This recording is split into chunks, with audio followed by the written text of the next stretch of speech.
What? What's it gonna be, huh? You gonna help me or what?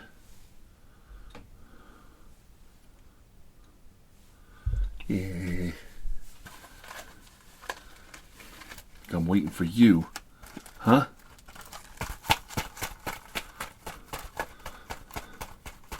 I know I'm just a low-level mutt.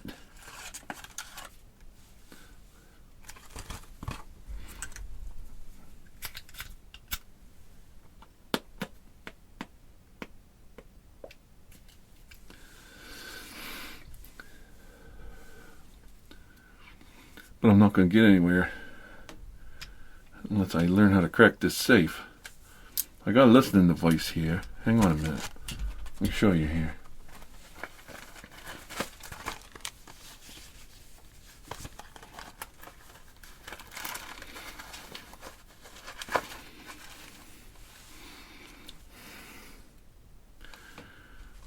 I got this stethoscope. You put it up there, magnetic stethoscope. You put it up against there. And then you put on these headphones. See? Then you can hear the sound of the safe when you're clicking the clacks. Listen. Well, I know I'm just a level 1 crook, just like you. You are a level 1 crook, too.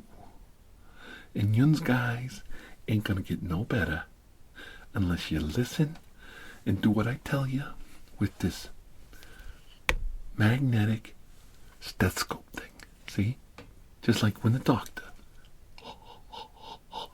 When the doctor's listening to your mom, and he keeps putting it on her breastises, and he keeps, like, please, Mrs. TirarADeguello, please keep still while I check your heart rate. Right? Yeah, we all know. Don't forget your copay. I got your copay right here, doctor. Checking your mom out. Your little sister. Oh, it's never too young to start getting your breastises checked for cancer and lumps. I got a lump right now. My pants needs checked out. See, them doctors is all the same. You go there, you get shot. You want them to sew you up. And all they want to do is say, how's your mother? How's your mother? How's your sister? How's your aunt? How's your aunt? I like your aunt. And it's like, your aunt still divorced? Oh, that poor widow. Shut up. Just go call her up. You can't fool me. These guys know the score. These guys are all the same. Just one guy trying to, another guy trying to get a little action. So, you gotta do this. You gotta click the clack. This is safe cracking class. You're not gonna learn unless you pay attention now. Listen, hear that? That's a tumbler. There.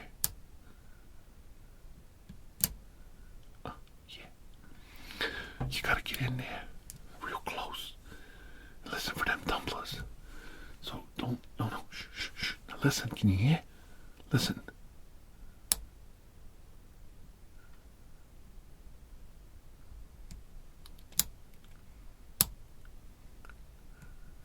Okay, I think we went too far. So then you gotta go back a little bit. You gotta go backwards.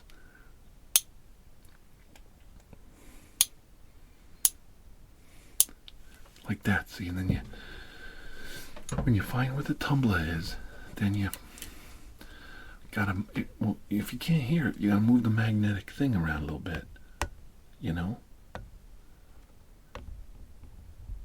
it's like an x-ray thing. Yeah. And then when you get it just right, you can hear the click going in the clack. The tumbler's going in there.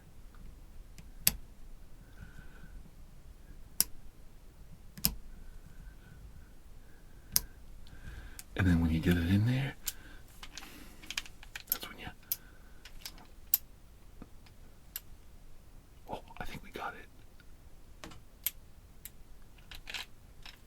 When you do that, then you got to turn the handle, and it releases, see?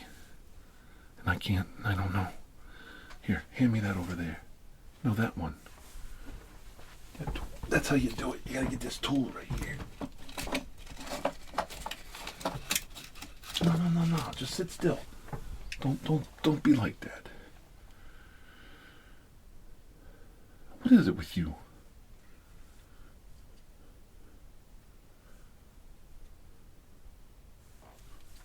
Why, I oughta sit down. It's a magnet. It sticks right to the safe. Look.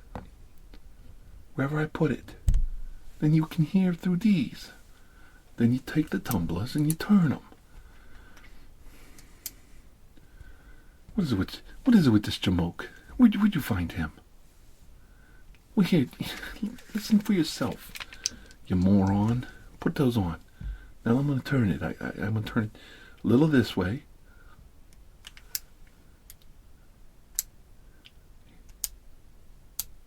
Okay, you hear that? Then I'm going to turn it the other way. Now get ready. See? That's how you find the tumblers, and then you can...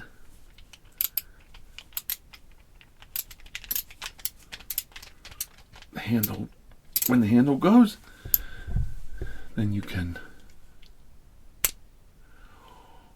open the safe, and it's a raining money. Yeah. Oh, checking that out. Look at that, look at that, look at that.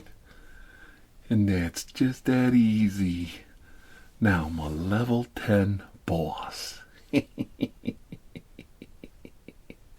Now all you bugs is gonna have to listen to me. Yeah, that's how you crack a safe. Alright. So, did you learn anything from that? Did you learn anything? So you gotta put on your headphones like this. See? Then you gotta get your magnetic. Oop. Quit messing. Get your hands off my tools. I'm the boss around here. Then you gotta put your magnetic thingamajigger on there. And then you gotta click the clacks. There's other acoustical training you can do. And what we do is you put on the headphones like this, see? And you can get yourself one of these acoustical toys like this. Rudimentary tool. And then you guys just, you get your headphones on there. And then you go to the right and you go to the left. And you go around the world.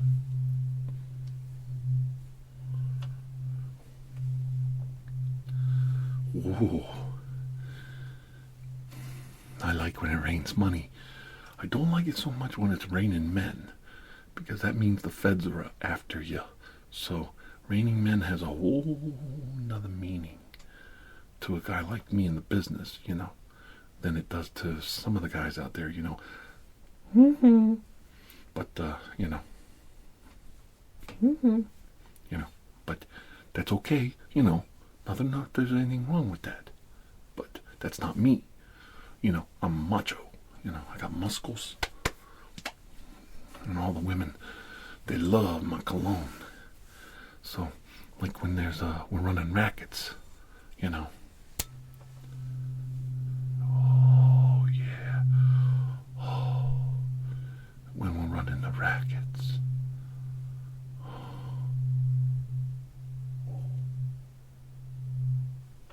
When we're trying to do something here.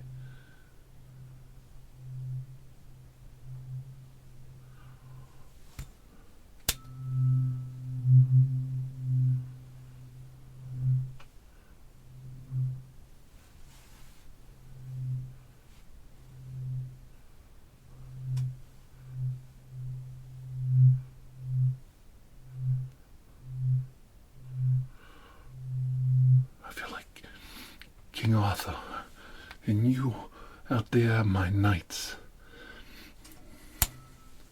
I dub thee Sir Benevere the Brave, and you are Sir Lancelot, cheats on me with my old lady, and you are Sir Gawain,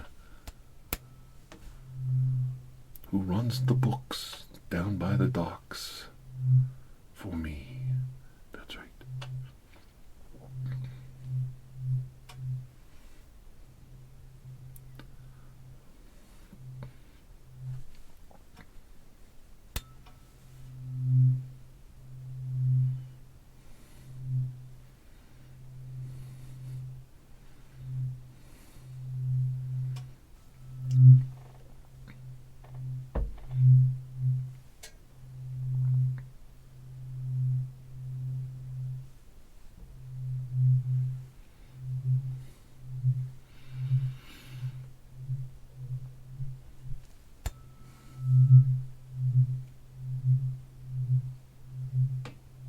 I like that.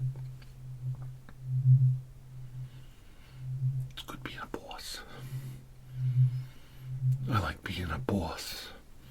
I can tell all you guys what to do, and you have to listen. So, what you do now that you've moved up a little bit from safe cracking and petty theft, you move up, and then you gotta get in with the numbers racket. Now here, the way that works is the people, they bring the money to you. You don't even have to go out and get it. Gambling is a worse addiction than alcohol or drugs. When a person's addicted to gambling, they will gladly fork over their grandmother's retirement fund to play the numbers. And they never even look at the odds. Even if you hit the 3-digit, you didn't get your money back. It's like a 1 in 100 chance to win. So yeah, you do win. You know, you box it straight forward, whatever. But you never get your money back. Yeah, I love the numbers. Don't play. Do not play. We get the juice. We don't play. Now the juice is every time somebody places a bet, like on a football pool or the 3-digit, where they want some credit to go gambling down at the casino. Okay, we get interest on that money, but we the bookie, we collect the little bit of that the juice money in the middle. It's like about $1 off of a $10 bet, and that's all we get. We don't get to play, because what happens is these bookies start betting. You start betting. Next thing you know, you owe $35,000 on a horse race, and you can't cover it. Don't tell me about it. You're out. You make a poor bet like that, you're out. Okay? And the trick is, when a guy's hot, don't pay him. Say, you're so hot. Keep riding it out. Ride this wave out. So what you do is you get that guy to keep gambling, you know. Tell him, pay it forward, brother. Pay it forward. And keep him betting. That's the trick. You know? Don't pay out. Or these guys, they just take the money and they run. Then where are you at? See what I'm saying? Okay. So, we're moving up now. We're not cracking safes and robbing trucks anymore. Now we're running the numbers. So it's lasagna and schooners of beer for everyone. And to accomplish this level, what you got to do here is you got to bring in a shock. You know what a shock is? That's right. You got to go like the GM, the power plant, and you got to secure the pension fund with the trustees. That's right. Once you get your hands on that union contract money, then you're secure. It is raining money. And you get to go to the next level. Oh, yeah. Loved it. Now I'm a level 35 boss. And here's where you start dealing with, like, law enforcement, and things get a little dicey. When you see this up in your head, that means the cop's about to knock your brains out. So you don't want to be connected to anything at level 35. No. You don't want to be connected to none of this crap. Like, let's say, for instance, you dabble in a little bit of drugs. Well, drugs are worth a lot of money, but they like to get on your fingers, you see, and then they bring in the dogs. Next thing you know, you're serving 8 to 10 in the state penitentiary. No. The trick to drugs is to never actually touch them. Hands off the drugs. It's your job to make sure your guys aren't getting a little too cozy with the dope, if you dig what I'm saying. You know, like having some of the whores snort cocaine off their bellies. Come on, that's the kids' stuff. Stay away from the drugs, kids. Drugs are bad. Drugs kill. So the thing is, you want to have, like, layers of people, like an onion, between you and this drugs. And it's really simple too. All you got to do is trick your lieutenants into doing all the transactions for you and keep everything cash. Liquid, baby. Cash. You know how it was raining money there just a little bit ago? That's the trick. Keep it raining that do-re-mi, but only cash. And the way to do this is, a man of my level, you own a couple of car washes, you own a couple of franchises, you know, like some mom and pop stores, you own a couple restaurants, you know, with names behind them and everything, and you keep the insurance paid up, way up. This will come in handy later. So what you do is, you funnel the cash from the legit businesses to buy the drugs.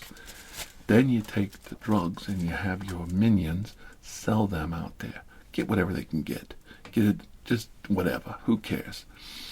They want this stuff, so they'll fight for it.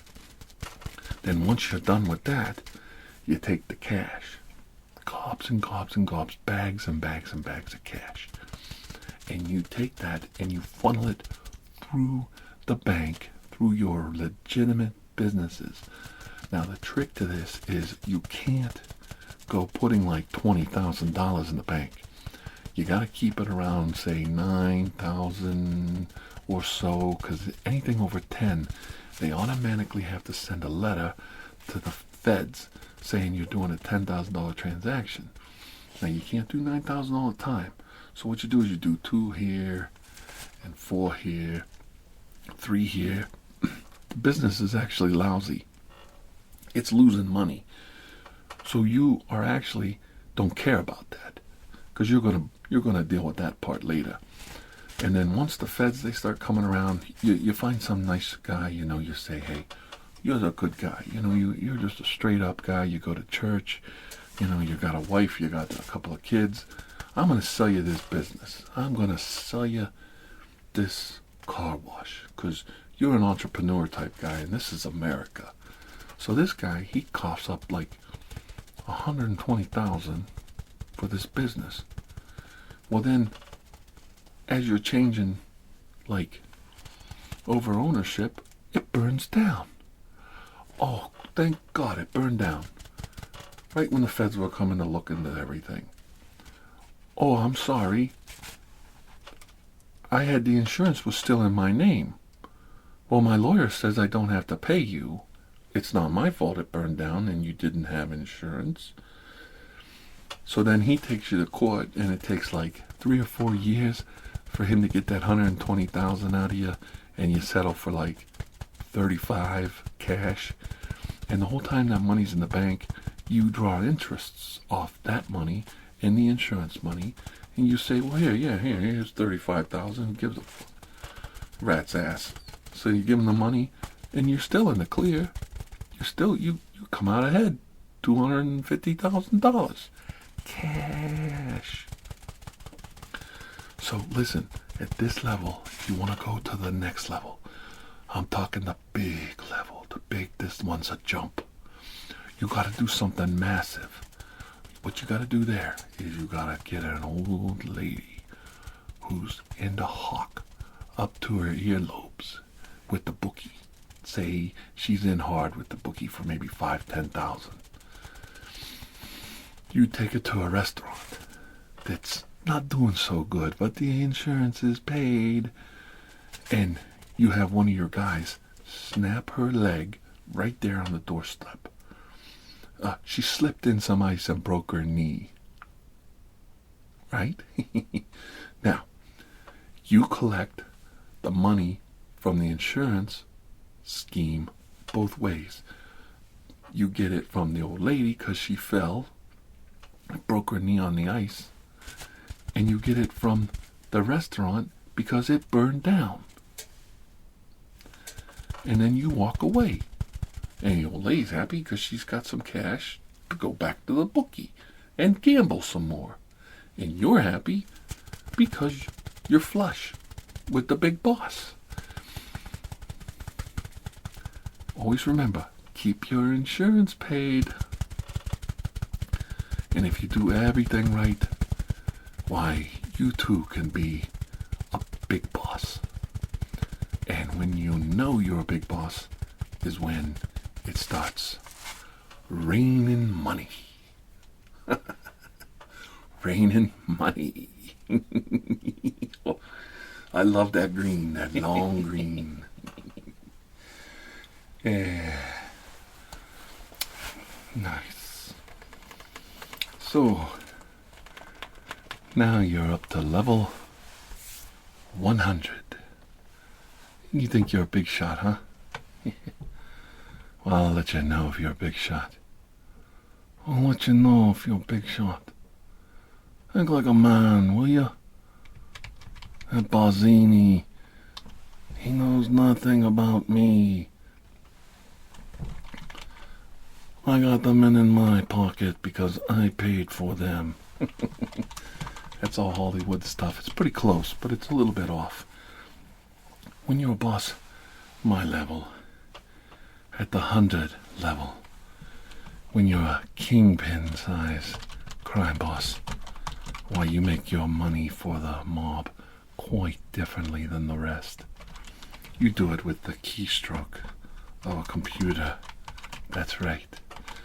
You get some kid straight out of college wants to pay off his student loan because his mother borrowed money from the mob to pay so he could go screw girls and get drunk every weekend down at the campus. Yeah. Now he owes you a big one, maybe even 6 large big one for that college education. Yeah, okay.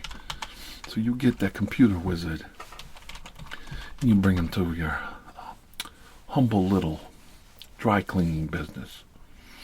And you bring him in the back. So you get this kid and you talk to him for a few minutes. He seems okay, seems good. He's not wearing a wire. Seems legit. And you talk to him about computers. Well, then you get him to go on like places like Amazon and eBay and PayPal. And you go in there and you start buying stuff and returning it. And only sometimes the transactions go through, sometimes they don't. And sometimes the credit card is real, and sometimes it's fake. And then you go and you have this kid go down with this machine, and it picks all the credit card numbers up at down there at the Quickie Mart when everybody's putting the chip in there to get their coffee and a donut. And then you run those bank numbers, and that kid sits there all week running up charges all over the place. But they're fake charges. But that's okay, because we already got the money. And the credit card companies say, oh, it's okay, we know it was stolen. You don't have to pay for it. So the people don't have to pay for it. The credit card company assumes the loss. So nobody's complaining. Nobody's going to their state representative and complaining about the mob just stole their lottery, or not their lottery, their credit card, because they got their money back. It's like we actually changed the laws so the people are getting ripped off and they don't even care. The credit card company just charges higher interest rates. They charge all these fees, all these transfer fees to pay for all this stolen money. But nobody complains because it's real subtle. It comes in just a penny or two at a time over the whole population. And then we just collect all those pennies and nobody complains. And why would they? They're happy. They got their money back. See how that works? They got their money back. So at this level, I don't even leave my shop. No. Kids come in with a load of numbers. Good kid, you're moving up here. And I start getting the work. And I love my work. I love it. And that's how it works in America. The whole time everybody's sitting around fighting with each other over this politics and crap. In the meantime, businesses like mine, legit, semi-legit, and totally corrupt. We're ripping off people blind. I can't wait for the feds to lower the interest rates. It'll be a boom for us in the realty market.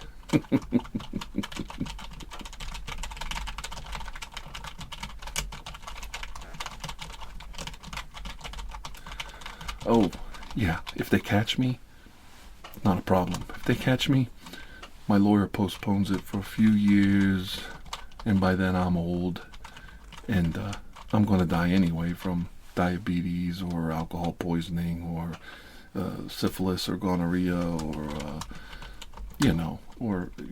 fatitis, where you eat your legs off your body and you're so fat you can't walk no more and your heart just explodes. Something like that. So really, by the time the feds figure out who's stealing all the money and they catch on, I'm dead. I'm dead. My wife, she's on husband number 2. The kids, they bury me. They put a picture up on the wall, I found our father. And, everybody's happy, and I lived a good life. I had some women, I had some booze, I got my smokes. What do you want? 50, 60 years. It's a good run. It's a good run. It's a good run. Capiche? Yeah.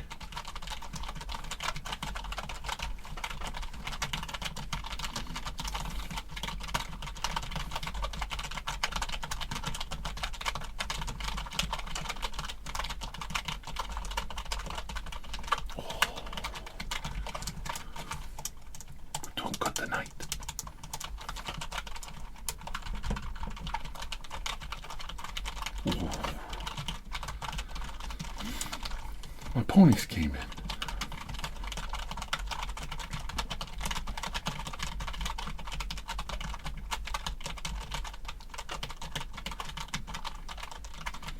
You still here? Get out there and get some work done. I ain't paying you to sit around.